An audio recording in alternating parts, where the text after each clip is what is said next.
Listrikan ini akan menjadi salah satu sektor yang dampaknya paling besar ya, terdampak besar dari penerapan bursa karbon di Indonesia. Seperti apa? Mungkin Anda bisa menjelaskan begitu ya dampak penerapan bursa karbon bagi sektor pembangkitan menurut APLSI, Pak.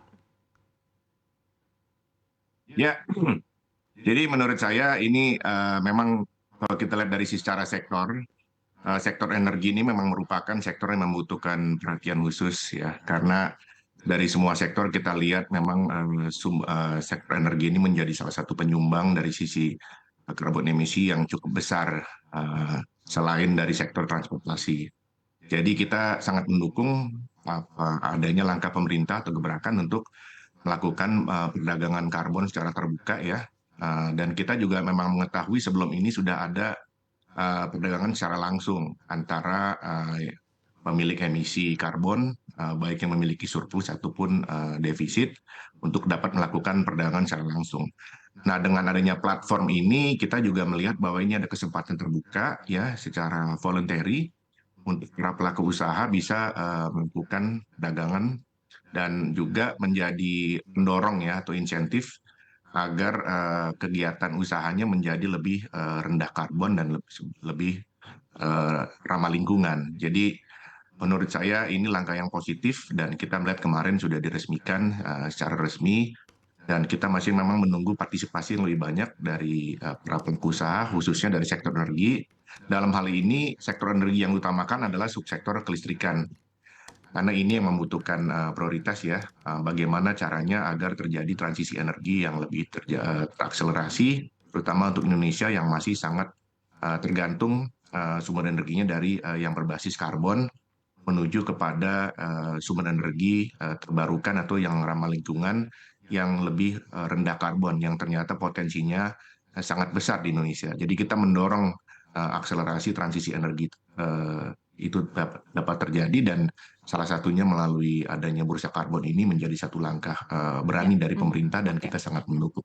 Oke, baik dari Pak Arthur begitu ya. Kemudian dari Anda Pak Komaydi mungkin Anda bisa mengelaborasi lagi begitu ya lebih lanjut dengan diresmikannya bursa karbon sendiri begitu ya dampak bagi sektor energi khususnya untuk subsektor listrik sendiri akan seperti apa begitu ya Pak Komaydi?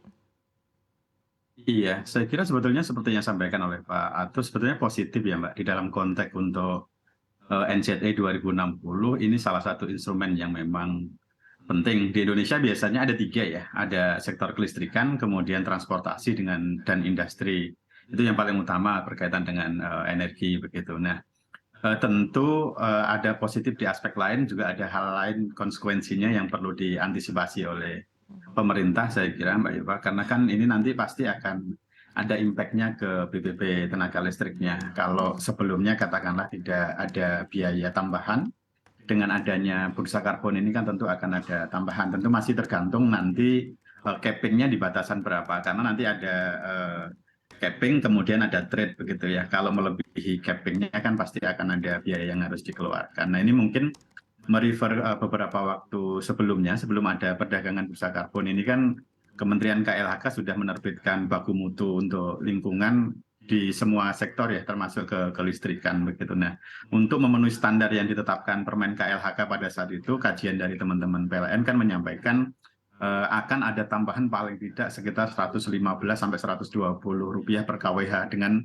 memenuhi standar itu begitu. Itu baku mutu setelah ditetapkan. Nah ini makanya nanti tergantung nih karbonnya kira-kira cappingnya ditetapkan di berapa, terus kemudian selisihnya berapa, itu yang tentu akan menjadi additional cost bagi teman-teman di sektor kelistrikan. Dan mengingat sampai sejauh ini Mbak Eva, kalau berdasarkan satuan produksi ya, sebagian besar mungkin sekitar around 70% itu produksi listrik kita masih dari berbasis fosil, terutama batu bara. Nah ini yang saya kira harus dicermati oleh pemerintah. Di sisi lain kita betul kalau perspektifnya dari sudut pandang lingkungan ini sangat bagus, tetapi kita kan juga harus membalancing karena ada aspek sosial, ada ekonomi, ada daya beli masyarakat, termasuk juga nanti kelangsungan bisnis dari teman-teman IPP ya. Jadi harus dilihat dari semua aspek, dari sudut pandang kira-kira yang paling optimal di mana, tentu nanti harus diseimbangkan ya Mbak. Kira-kira di titik mana berapa yang harus dibayar, berapa yang katakanlah tahapannya, ini menjadi penting supaya semua pihak bisa berjalan secara optimal begitu Mbak Iva. Kalau saya melihatnya Ya, seperti itu. oke baik. Kemudian tadi dari Pak Komaydi begitu ya Pak Arthur, di satu sisi ya tadi merangkum apa yang disampaikan oleh Pak Komaydi kan tadi disebutkan begitu ya bahwa di satu sisi juga akan ada additional cost begitu ya bagi subsektor kelistrikan utamanya yang saat ini juga masih dominasinya berasal dari batu bara begitu ya untuk sumber energi listrik kita begitu. Nah kemudian apakah memang sudah ada perhitungannya begitu Pak dari pihak pelaku usaha sendiri kira-kira additional cost yang akan keluar berapa begitu ya dengan diterapkannya bursa karbon ini sendiri, dan di satu sisi juga berkaitan juga dengan tadi ya BPP listrik sendiri seperti apa? Apakah memang sudah ada perhitungannya kurang lebih seperti akan bagaimana begitu Pak Arthur? Ya, secara struktur biaya memang harus kita cermati betul ya impact-nya ini dari sisi adanya perdagangan karbon ini seperti apa.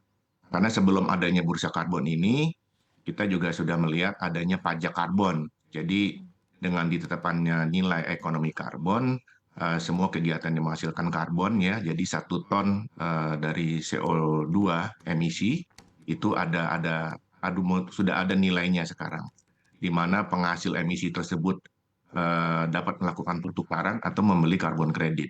Nah, sebelum menjadi bursa ini sudah ada yang namanya pajak karbon atau carbon tax. Nah, nilainya itu sekitar 2 ton per CO2 emission. Jadi sekitar 30.000 per ton. Nah, dengan adanya bursa karbon ini tentunya kita lihat nanti masih pergerakan daripada bursa besar tersebut, kan nanti akan terjadi likuiditas atau yang namanya price discovery. Jadi kita akan melihat sendiri ke depan bahwa karbon ini nilainya akan semakin tinggi, jadi penghasil emisi karbon ini akan dikenakan biaya yang lebih tinggi, sementara yang berhasil menurunkan, berhasil melakukan carbon reduction atau carbon avoidance, itu akan mendapatkan kredit. Gitu. Nah, cuma memang kita seperti tadi Pak Komandi sudah menjelaskan ya, kita juga melihat aturan turunan memang pasti diperlukan. Dalam hal ini, batas atasnya itu sudah kita lihat ada beberapa hal dari sisi output daripada ukuran pembangkit listrik tersebut, itu sudah ada batasan-batasan emisinya yang namanya PTBAE, jadi batas atas emisi atau cap. Ya. Nah dari sisi cap and trade juga sekarang peraturan sudah ada, pajak karbon sudah ada, dan sekarang jadi yang namanya voluntary mark untuk perdagangan karbon di bursa. Nah, impact ini secara tidak langsung kemungkinan ada, ya. Kita masih mencermatinya, tapi memang ada klausal di mana sebetulnya setiap ada peraturan perubahan itu sebetulnya ada perlakuan pass through.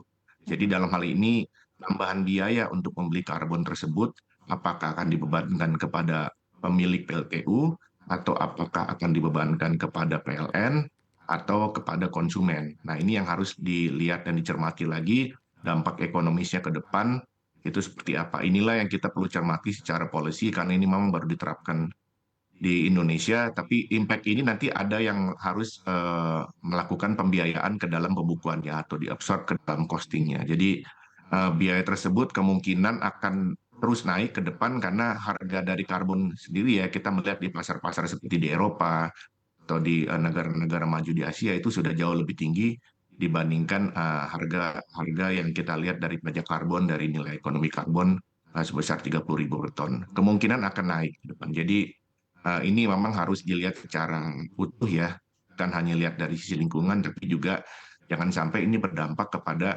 kenaikan tarif dasar listrik yang memang dibutuhkan untuk pertumbuhan ekonomi Indonesia yang masih sangat dibutuhkan.